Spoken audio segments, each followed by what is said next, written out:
గుడ్డివాడిని దేని ద్వారా గ్రహింపజేస్తున్నాడు? ఆయన మహాత్మ్యాన్ని, ఆయన అద్భుతము ద్వారా. చెప్పండి, ఆయన అద్భుతం. ఇంతసేపు చెప్పాను కదా, ఆయన అద్భుతం ఇప్పుడు ఏం చేసింది? అతనికి ఏం చేసింది? గ్రహించేలాగా. అంటే ఆ చెప్పగానే ఏమైపోయింది? అద్భుతం జరిగింది, స్వస్థత కలిగింది, చూపొచ్చింది. ఇప్పుడు గ్రహిస్తున్నాడు, ఆయన మహాత్యాన్ని గ్రహిస్తున్నాడు.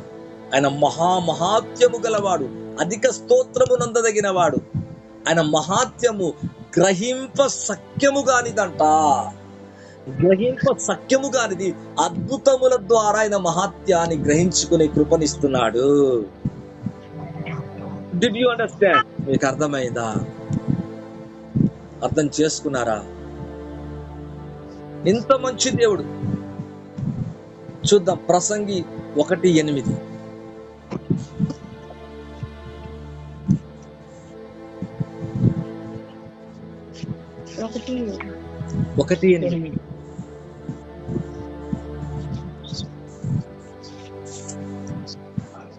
ఎడతెరిపి లేకుండా సమస్తము జరుగుతున్నది, మనుష్యులను దాన్ని వివరింపజాలరు. చూచుట చేత కన్ను తృప్తి పొందుకున్నది, వినుట చేత చెవికి తృప్తి కలుగుటలేదు. ఎడతెరిపి లేకుండా సమస్తము జరుగుతున్నదట, దేవుడు జరిగిస్తున్నట. మనుషులు దాన్ని, దేవుని శక్తిని వివరింపజాలరు. దేవుని అద్భుతాలు వివరింపజాలరు, దేవుని ఆశ్చర్య కార్యాలు వివరింపజాలరు. వివరింపజాలనటువంటి కార్యాలు దేవుడు నీలో చేయబోతున్నాడు, నాలో చేయబోతున్నాడు. వివరింపజాలరు. నువ్వు వివరింపలేవు, ఇతరులు వివరించాలి. అసలు అంటే చెప్పన సత్యం కాని కార్యం వివరించలేవు. మనుషులు దాన్ని వివరింపజాలరంట, వల్ల పడదంట, వల్ల కాదంట. అటువంటి కార్యాలు దేవుడు చేయబోతున్నాడు. దిస్ మంత్, ఈ రోజు నుంచి, దిస్ డే ఆన్వర్డ్స్, అంటే ఈ రోజు నుంచి అటువంటి అనాయింటింగ్, అటువంటి పవర్, అటువంటి ఎబిలిటీ, అటువంటి గిఫ్ట్స్, అటువంటి వరం నీలో నాలో పెట్టబడును గాక. నీ మాటల్లో, నా స్పిరిట్ లో, నా చేతల్లో, అప్పుడు ఇప్పుడు ఎప్పుడు ఆ కార్యములు జరుగుతూనే ఉండును గాక. ఆమేన్.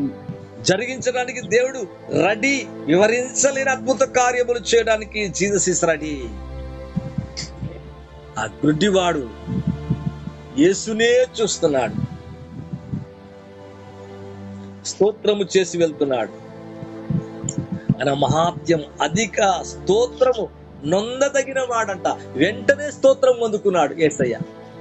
తండ్రి దేవుడు స్తోత్రం పొందుకున్నాడు. ఈ కార్యం బట్టి ఏం జరిగింది? ఈ అద్భుతాన్ని బట్టి వెంటనే అతను గుడ్డివాడు వెనకాల స్తోత్రము చెల్లించుతూ వెళ్ళను. ఒక కార్యం వివరించ సఖ్యం గాని, ఒక అద్భుతము జరగగానే దేవునికి వెంటనే ఏమంటావు? థ్యాంక్ యూ, స్తోత్రం అంటావు, వందనాలు అంటావు. అటువంటివి దేవుడు చేయబోతున్నాడు. హల్లెలూయా. యోబు 38:37.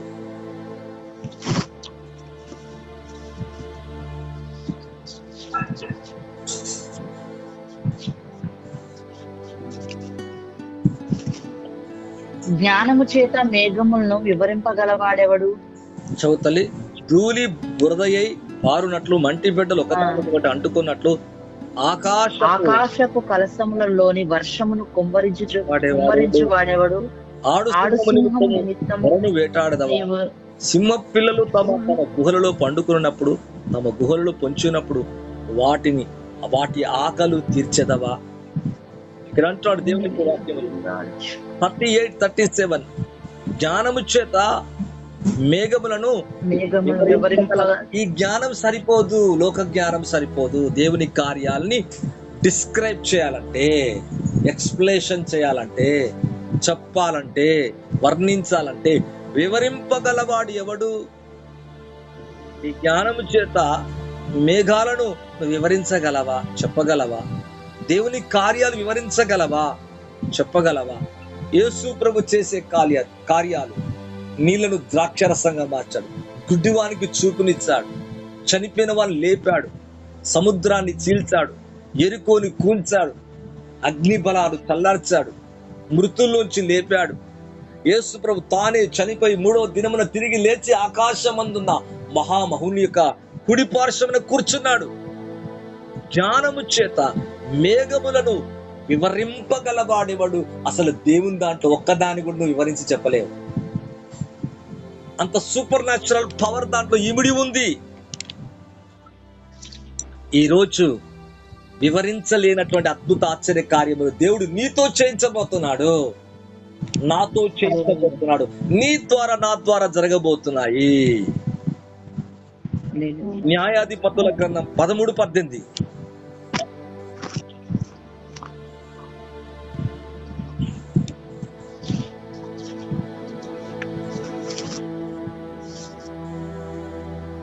యెహోవా దూత, నీవేళ నా పేరు అడుగుచున్నావు, అది చెప్ప సత్యము కానిదనెను. ఆమేన్. దాన్ని ఏం చేయలేమంట? చెప్ప సత్యము కానిది. It is secret. It is secret అంటున్నాడు ఇక్కడ. చెప్పనసత్యం కాంది. యెహోవా దూత అనగా యేసు ప్రభువే. మళ్ళా ప్రత్యక్షం అవుతున్నాడు. నీ పేరేంటి? నీవేళ నా పేరు అడుగుచున్నావు. దేవుని దూత అంటుంది, అనగా యెహోవా యేసు ప్రభు అంటున్నాడు. అది చెప్ప నసత్యంగా. ఆ పేరు నీకు ఇవ్వబడ్డది ఆల్రెడీ. ఆ పేరు యేసునామములో కలిగి ఉన్న ఆ పేరట అద్భుతాలు జరగబోతున్నాయి. ఆయన పేరట దెయ్యములు వెలగొట్టబడుతున్నాయి, రోగాలు బాగొస్తున్నాయి, చనిపోయిన వాళ్ళు లేపబడుతున్నారు, గుడ్డి వారు చూస్తున్నారు, మూగవారు మాట్లాడుతున్నారు, చెవిటి వారు వింటున్నారు.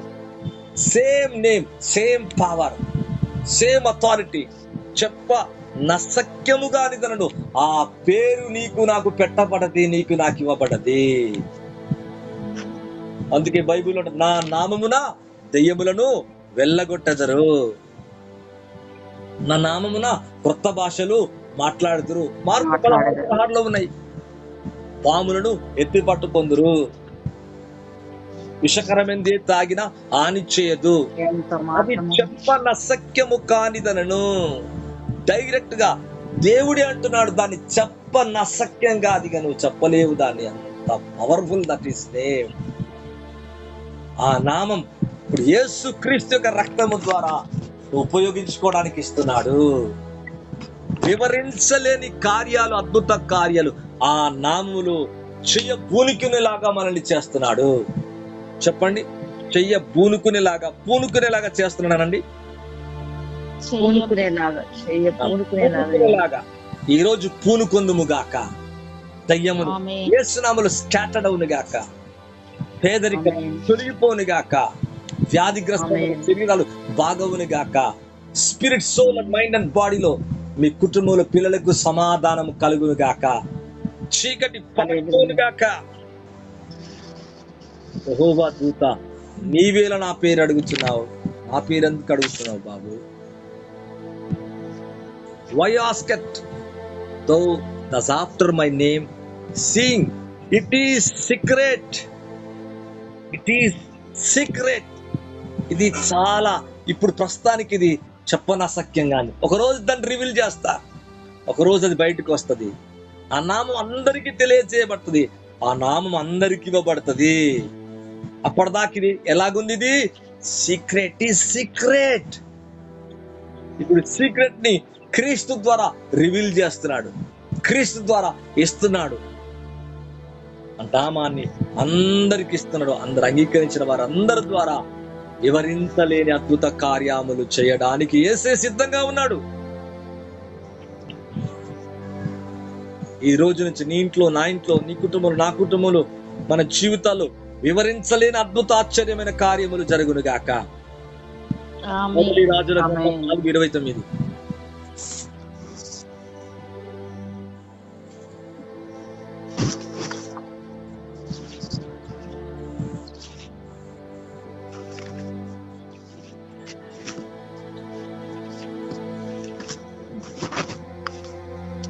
దేవుడు జ్ఞానమును బుద్ధిని వర్ణింప సఖ్యము కాని వివేచన గల మనస్సును సొలొమోనుకు దయచేసెను. వర్ణింప సఖ్యంగా అన్నట. ఎట్లాంటి జ్ఞానం ఇచ్చాడు దేవుడు అంటే? వర్ణింప సఖ్యంగా అన్నట. ఇంకా నువ్వు దాన్ని వివరించలేవు, దాన్ని వర్ణించలేవంట. దేవుడు జ్ఞానమును బుద్ధిని, అవును, బుద్ధి జ్ఞానములు సర్వ సంపదలు ఆయన ఎందుకు గుప్తములైన. ఆయన ఎందుకు గుప్తమైనవి.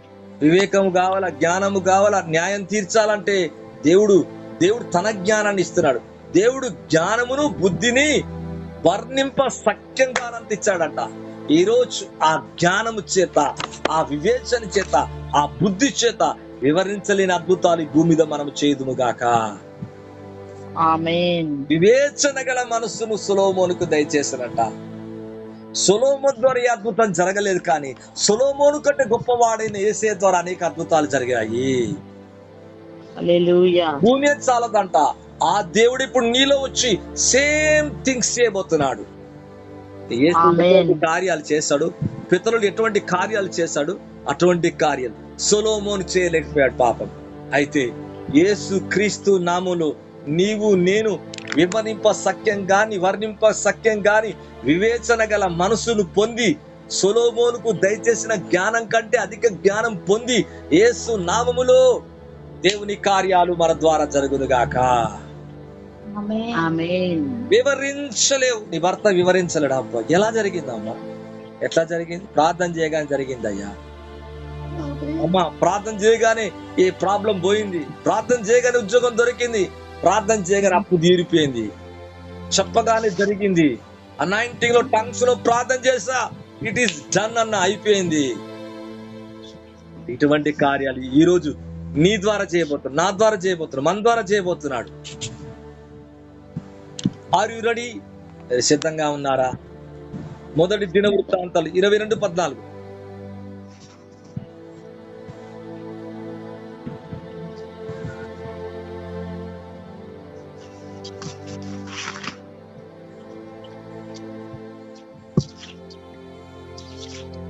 చెప్పాలా స్పీడ్గా చదవాలి.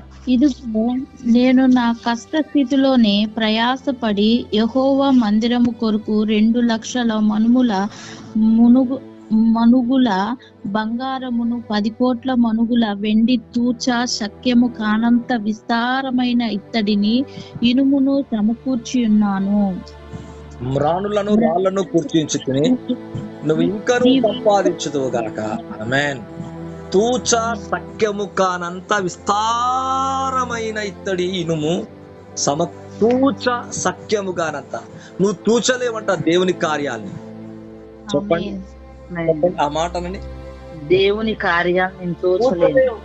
వెండినిచ్చాడు, తూచలేకపోతున్నాడు. బంగారం ఇచ్చాడు, వెండినిచ్చాడు.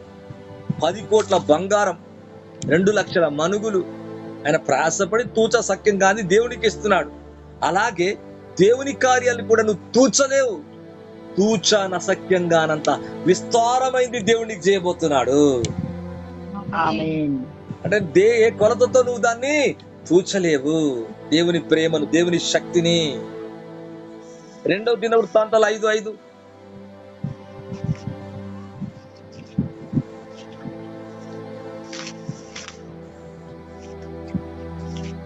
రాజైన సొలొమోనును ఇజ్రాయేలీయుల సమాజకులందరూ సమకూడి లెక్కింప శక్యము కాని గొర్రెలను పశువులను బలిగా అర్పించిరి.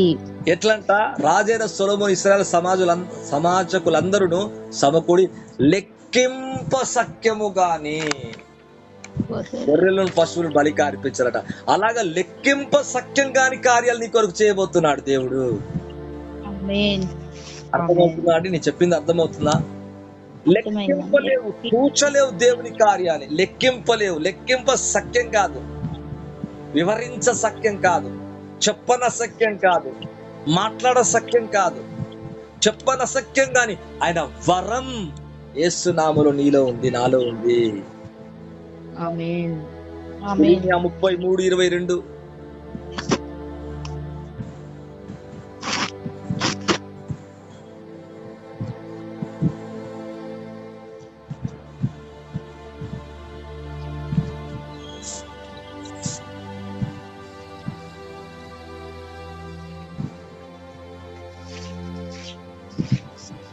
ఆకాశ నక్షత్రములు లెక్కింప సఖ్యము కానట్లుగాను, సముద్రపు ఇసుక రేణువుల నెంచుట అసాధ్యమగునట్లుగాను నా సేవకుడైన దావీదు సంతానమును నాకు పరిచర్య చేయు లేవీయులను లెక్కింపలేనంతగా నేను విస్తరింపజేయుదును. ఎలా చేశాడంట దేవుడు? ఆకాశ నక్షత్రములు లెక్కింప సఖ్యంగానట్టు దేవుడు తన కార్యాలు వాళ్ళ ద్వారా చేశాడంట, వాళ్ళకి చేశాడంట.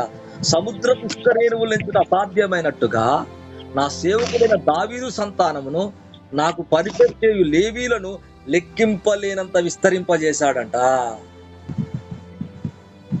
ఆకాశ నక్షత్రాలు ఎవరైనా లెక్కిస్తారా? లెక్కింప సత్యం కాదు, వల్ల కాదు. ఇసుక రేవులు ఎవరైనా లెక్కిస్తారా? అసాధ్యం.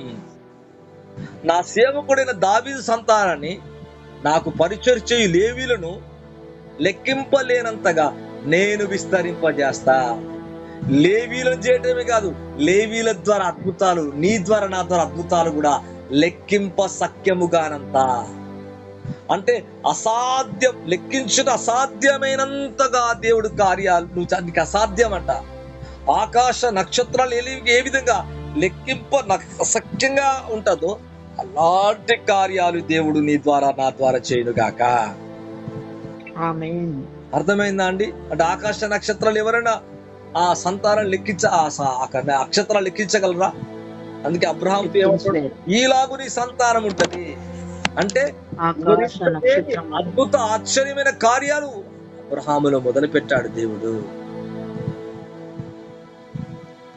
ఒకవేళ నక్షత్రాలు లెక్కింప సఖ్యమైతే అవి నువ్వు లెక్క పెడతావు. లెక్కింప సఖ్యం కానట్టుగాను సముద్ర విస్కరేణువులు ఎంచుట అసాధ్యమైనట్టుగాను నా సేవకుడైన దావీదు సంతానమును నాకు పరిచర్య చేయు లేవీలను లెక్కింపలేనంతగా నేను విస్తరింపజేస్తాను. ఈరోజు లెక్కింప సఖ్యం గాని తూచాన సఖ్యము గాని కార్యములు, అద్భుతములు, ఆశ్చర్యమైన కార్యములు దేవుడు మన ఎడల జరిగించునుగాక. ఎఫెసీ 3:10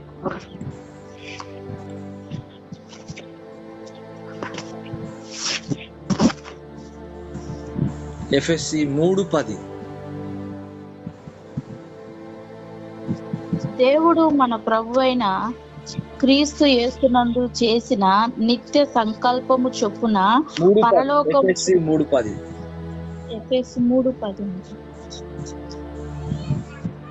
ఎఫెసీలకు రాసిన పత్రిక 3వ అధ్యాయము 10వ వచనం. పరలోకంలో ప్రధానులకు అధికారులకు సంఘము ద్వారా తన యొక్క నానా విధమైన జ్ఞానం ఇప్పుడు తెలియజేయబడిన ఉద్దేశించి శోధింప సఖ్యము గాని అడుగు జాడలు పట్ల సఖ్యము కాని క్రీస్తు ఐశ్వర్యం అన్యజనులు ప్రకటించటకు. అంటే క్రీస్తు యొక్క ఐశ్వర్యం అంట. అన్యజనులు ఏమైంది? ఆయన స్వార్థ ప్రకటించబడదంట. శోధింప సఖ్యము గాని అంటే శోధింప సఖ్యంగానంటే మళ్ళా నువ్వు కొలవలేవని అర్థం, కూర్చలేవని అర్థం, వర్ణించలేవని అర్థం, చెప్పలేవని అర్థం. శోధింప సఖ్యము గాని అడుగు జాడలు పట్ల సఖ్యం అంటే నీ వల్ల కూడా కాదన్నట్టు. దాని అడుగు జాడలు కూడా పట్ల సఖ్యం కాదు. క్రీస్తు ఐశ్వర్యం అంట అన్యజనుల్లో ప్రకటించటకంట. అంటే దేవుని స్వార్థ ఏంటన్నట్టు క్రీస్తు ఐశ్వర్యం. ఈరోజు ఆ స్వార్థ ద్వారా నేను రక్షించబడ్డాం. నా పాపాలు నీ పాపాలు క్షమించబడ్డాయి. నీ పిల్లలు నేను మనందరం పవిత్రపరచబడ్డాం. అవును, శోధింప సఖ్యము గాని అంటే అడుగు జాడలు నువ్వు పట్టలేవంట, ఇంత అని చెప్పలేవంట. సమస్తము సృష్టించిన దేవుని యందు పూర్వకాలం నుండి మరుగైన మర్మము. ఏంటా మరుగైన మర్మం? గిద్యోను దగ్గర అన్నాడే, ఆ మరుగైన మర్మం నా పేరు చెప్పన సఖ్యం కాదని చెప్పాడు. ఆ మరుగైన మర్మము గురించి ఎట్టిదో అందరికి తేటపరచుటకు పరిశుద్ధులందరిలో అత్యల్పుడైన నాకు ఈ కృప అనుగ్రహించాను. యేసుని గూర్చి ప్రకటించుటే క్రీస్తు ఐశ్వర్యాన్ని అన్యజనులకు ప్రకటించుటే, స్వార్థను ప్రకటించుటే. క్రీస్తు ఐశ్వర్యం అన్యజనుల్లో ప్రకటించబడదట. యేసు ద్వారా రక్షణ, యేసు ద్వారా స్వస్థత, యేసు ద్వారా నెమ్మది, యేసు ప్రభులో, ఆయన నామములో వివరించలేని అద్భుత ఆశ్చర్యమైన కార్యాలు కూడా జరగబోతున్నాయి. ఈ ఉదయకాశంలో ఉప్పు నిబంధనలో, ఉప్పు ప్యూరిఫై చేస్తుంది, ఉప్పు సింబల్ కడిగి వేస్తుంది, శాపాన్ని తీసివేస్తుంది. నీ ప్రతి నైవేద్యములో ఉప్పు చేర్చాలంట దేవుని యొక్క వాక్యం అంటుంది. వివరింపలేని అద్భుత ఆశ్చర్యమైన కార్యాలు వారి ద్వారా జరగబోతున్నాయి. అవును, గుడ్డివాడి జీవితంలో వివరించలేని సంతోషాన్ని, ఆనందాన్ని ఇచ్చాడు. వివరించలేని ఆయన ఆయన దేవుడు అంటేనే అద్భుతం. ఆయన మొదలే అద్భుతంతో మొదలైంది. ఆ గుడ్డివాడికి అద్భుతము చేసి తన ఫిజికల్ ఐస్ ఓపెన్ చేసి కనబడేలాగా ఆ ప్రభువే, ఆ శరీరంలో ఉన్న క్రీస్తే కనబడ్డాడు. ఇంత గొప్ప కార్యం. ఆయన సూర్యుడు, ఆయన కేడమై ఉన్నాడు, ఆయనే వెలుగైనాడు, నిజమైన వెలుగైనాడు. ఈ లోకం వెలుగే కాదు, యేసు ప్రభు నిజమైన వెలుగును చూస్తున్నాడు. స్పిరిచువల్ ఐస్ కాదు, ఫిజికల్ ఐస్ ఓపెన్ అయినాయి. నీ ఫిజికల్ ఐస్, నీ స్పిరిచువల్ ఐస్ ఓపెన్ కాబోతున్నాయి. పచింపసక్తి ఆ వరము నీలో నాలో ఉండి అప్పుడు ఇప్పుడు ఎప్పుడు దేవుని కార్యాలు జరుగును గాక. అప్పుడు జరిగినాయి బ్రదర్, ఇప్పుడు ఏంటి బ్రదర్? ఇప్పుడు జరుగుతాయి, ఎప్పుడు జరుగుతాయి. జస్ట్ నువ్వు జీసస్ పిలిస్తే చాలు, జీసస్ ఈస్ మై లార్డ్ అని చెప్తే చాలు. దావీదు కుమారుడా నన్ను కరుణించు అన్నందుకు కరుణించి దేవుని వివరించ సఖ్యంగానే అద్భుతం అతని జీవితంలో చేసినట్లుగా చూస్తున్నాడు. అతని చీకటిని తొలగించాడు, పాత జీవితాన్ని తీసేశాడు, నూతన జీవితాన్ని ప్రారంభించాడు, కొత్త జీవితాన్ని ఆరంభించాడు. అతని జీవితంలో కళ్ళు తెరవబడ్డాయి. ఇక త్రోవలో ఉండడు, ఇక అడుక్కోడు, ఇక పాత జీవితం కాదు, న్యూ లైఫ్ బిగిన్ అయింది. యేసు నామములో ఈ ఉదయ కాలములో నీలో నాలో న్యూ లైఫ్ బిగిన్ అవును గాక. అదే గుడ్డివాడు ఉంటే దాని అర్థం ఏంటి? పాత జీవితమే అర్థమవుతుంది. అదే త్రోవలో కూర్చోవాలా, అక్కడే ఆడుకోవాలా. ఇప్పుడు కొత్త జీవితమా పాత జీవితమా? మీరు చెప్పండి అమ్మా. కొత్తదా పాత? కొత్త జీవితం. యేసు ప్రభు తాకుతే కొత్త జీవితం, యేసు ప్రభు మాట్లాడితే కొత్త జీవితం, యేసు ప్రభు ముట్టుకుంటే కొత్త జీవితం, యేసు ప్రభు ఆగితే కొత్త జీవితం, యేసు ప్రభు చెబితే కొత్త జీవితం. యేసు ప్రభు ఏది మొదలు పెట్టినా నీ జీవితంలో న్యూ థింగ్ బిగిన్ అవుతుంది.